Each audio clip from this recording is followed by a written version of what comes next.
Hello বন্ধুরা, তোমরা কেমন আছো? অবশ্যই কমেন্টে জানিও। আজকে ভিডিওটা করার ইচ্ছা ছিল না।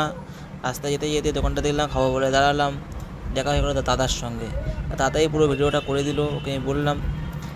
এবার আমি এখানে নিজের টাকা দিয়ে খাইও নি, খাইছে দাদার বন্ধু। দোকানে কী কী আছে একবার দেখিয়ে দিই। ভিডিওটা দাদাই করেছে। মালপোয়া ছিল, গজা ছিল, প্যারা ছিল, জিলিপিটা দেখলাম শেষ হয়ে গেছিলো। এখানে একটা বাচ্চা ছেলে বসে বসে কচুরি বানাচ্ছে, একদম গরম গরম কচুরি।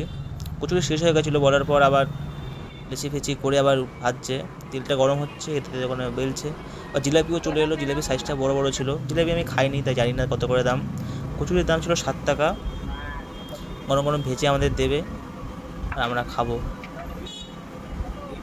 তেলগুলো এমনভাবে ছিটকাচ্ছিল, প্রথমত ভয় লাগছিলো, তারপর না এইভাবেই ওরা ভাজে। লুচিগুলো একদম ডুমু ডুমু ফুলে গেল, একদম ফুলকো ফুলকো লুচি। কচুরি ছিল, লুচি না।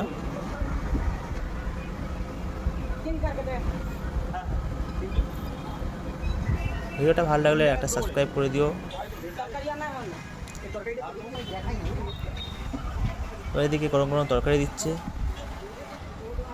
আর এই তরকারিটা দেখেই বোঝা যাচ্ছে তরকারিটা খুব ভালো হয়েছিল।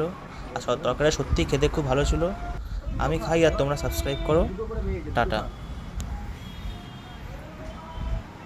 ভিডিও এখানেই শেষ।